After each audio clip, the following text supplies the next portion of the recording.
¿De qué color es el rayo que se desvía más en selectividad?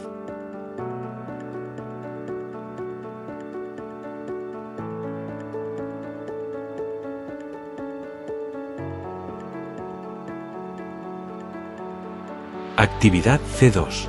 Selectividad Andalucía. Convocatoria extraordinaria julio de 2021.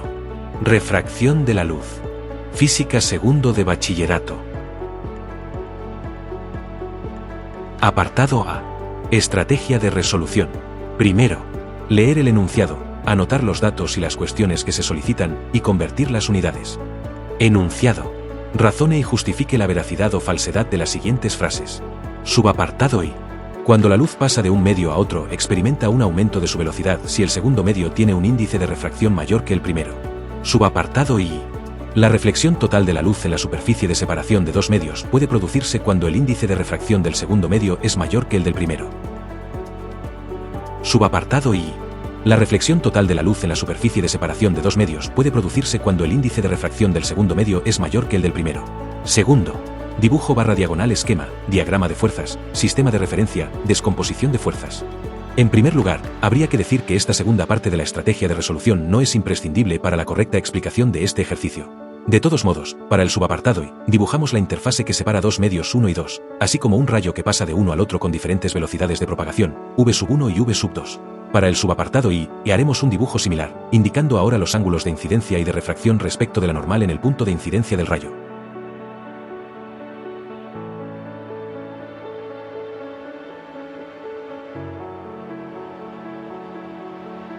Tercero, leyes /diagonal principios /diagonal expresiones /diagonal conceptos. En este caso, para el apartado I, haremos uso del concepto y la expresión del índice de refracción absoluto de un medio, n, que es el número de veces que la velocidad de la luz en el medio es menor que la velocidad de la luz en el vacío, y que es igual al cociente entre c y v. Para el apartado I, utilizaremos la ley de Snell de la refracción, que nos indica que el producto del índice de refracción del primer medio por el seno del ángulo de incidencia es igual al producto del índice de refracción del segundo medio por el seno del ángulo de refracción, n1 por seno de y es igual a n2 por el seno de r.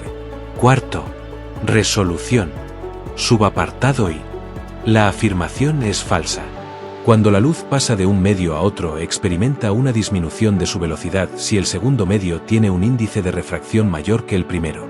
Es decir, v2 será menor que v1, o bien, v1 será mayor que v2. Recordemos que el índice de refracción indica cuántas veces es menor la velocidad de la luz en el medio, así que, cuanto mayor sea el índice de refracción de un medio, la velocidad de la luz será menor en él. Esto se puede ver con claridad con la expresión matemática del citado índice de refracción absoluto de un medio, n igual al cociente entre c y v. Si despejamos v, observamos que es igual al cociente entre c y n, por tanto, cuanto mayor sea n, menor será v.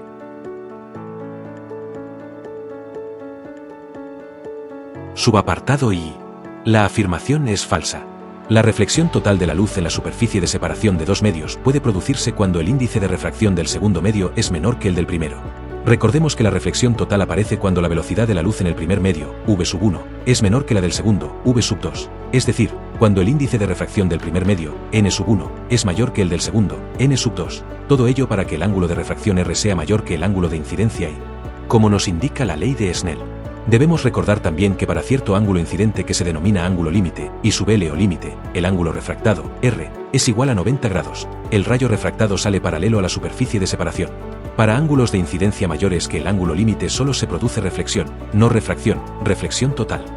A partir de la ley de Snell podemos deducir la expresión que tiene el citado ángulo límite. Esa expresión nos reforzará en la idea de que solamente puede producirse reflexión total si el índice de refracción del segundo medio es menor que el del primero.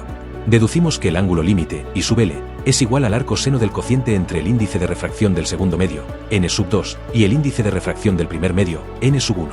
En consecuencia, solamente podrá tener sentido matemático el ángulo límite cuando n2 sea menor que n1, esto es, cuando el cociente entre ambos sea menor que 1. Completamos la explicación observando dos ejemplos prácticos, utilizando como medios el aire, índice de refracción n aproximadamente igual a 1, y el agua, n igual a 1,33, en los que se pueden ver las velocidades de propagación en ambos medios, así como el ángulo límite que nos indica el umbral de ángulo incidente para que haya reflexión total cuando la luz pasa del agua al aire, es decir, del medio de mayor índice de refracción, n igual a 1,33, al medio de menor índice de refracción, n igual a 1.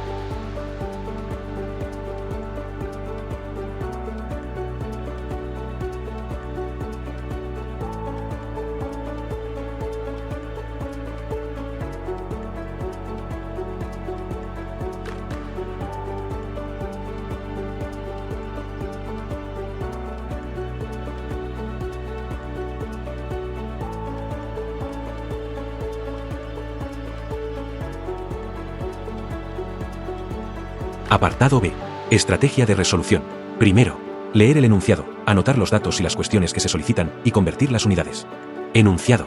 Un rayo de luz con componentes azul y roja de longitudes de onda en el aire de 4,5 por 10 elevado a menos 7 metros y 6,9 por 10 elevado a menos 7 metros, respectivamente, incide desde el aire sobre una placa de un determinado material con un ángulo de 40 grados respecto a la normal a la superficie de la placa.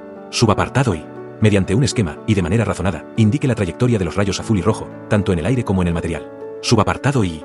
Deduzca cuál de las dos componentes, azul o roja, se propaga más rápidamente en el interior de la lámina. Subapartado I. Determine las frecuencias de los rayos en el aire. Segundo, dibujo barra diagonal esquema, diagrama de fuerzas, sistema de referencia, descomposición de fuerzas.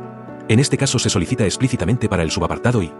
Tercero, leyes barra diagonal principios barra diagonal expresiones barra diagonal conceptos. Para el subapartado I, haremos uso de la ley de Snell. Recordemos que nos indica que el producto del índice de refracción del primer medio por el seno del ángulo de incidencia es igual al producto del índice de refracción del segundo medio por el seno del ángulo de refracción, n⁻₁ por seno de y es igual a n⁻² por el seno de r. Para el subapartado I, utilizaremos el concepto y la expresión del índice de refracción absoluto, n igual al cociente entre c y v. Finalmente, para el subapartado I, usaremos la relación entre la velocidad de propagación, la longitud de onda y la frecuencia de un movimiento ondulatorio, velocidad de propagación, v, igual al producto de la longitud de onda lambda por la frecuencia f. Cuarto, resolución. Subapartado I. Para hacer el esquema que se solicita debemos aplicar la ley de Snell para poder conocer cómo serán los ángulos de refracción R o transmisión T de los rayos azul y rojo. Teniendo en cuenta que el índice de refracción de la luz azul en el material es mayor que el de la luz roja, podemos afirmar que el ángulo de refracción o transmisión de la luz azul respecto de la normal es menor que el de la luz roja. Además, sabemos que ambos ángulos deben ser menores que el ángulo de incidencia I.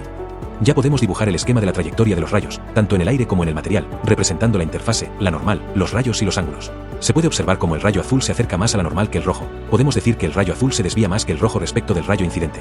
Aunque no se piden, mediante la ley de Snell se podrían calcular. Tenemos los datos necesarios, los valores de los ángulos dibujados. T sub azul igual a 25,9 grados, T sub rojo igual a 26,5 grados.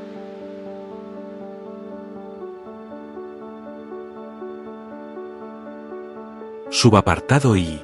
A partir de los índices de refracción, como ya se hizo en el apartado A, podemos decir que el rayo azul se propaga en el material a una velocidad menor que el rayo rojo debido a que su índice de refracción es mayor, 1,47 frente a 1,44.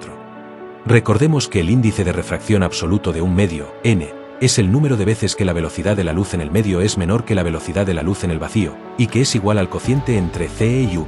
De este modo, la velocidad del rayo azul en el material es 1,47 veces menor que la velocidad de la luz en el vacío, mientras que la velocidad del rayo rojo en el mismo material es 1,44 veces menor que la citada velocidad de la luz en el vacío. Así que el rayo rojo se propaga más rápidamente dentro de la lámina. Aunque no se solicitan, y puesto que tenemos los datos necesarios, se podrían hallar las velocidades correspondientes a partir de la expresión del índice de refracción, 2,08 por 10 elevado a 8 metros por segundo para el rayo rojo, 2,04 por 10 elevado a 8 metros por segundo para el azul.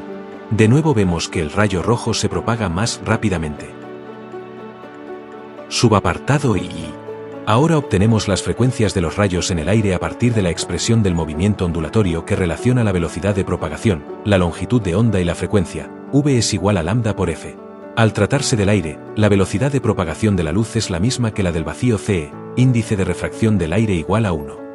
Por tanto, podemos despejar la frecuencia de la expresión anterior de tal modo que es igual al cociente entre la velocidad de propagación v, CE en el aire, y la longitud de onda lambda. Teniendo en cuenta que conocemos los valores de CE y de las longitudes de onda en el aire, se obtienen las frecuencias de 6,7 por 10 elevado a 14 hercios para el rayo azul y 4,3 por 10 elevado a 14 hercios para el rojo.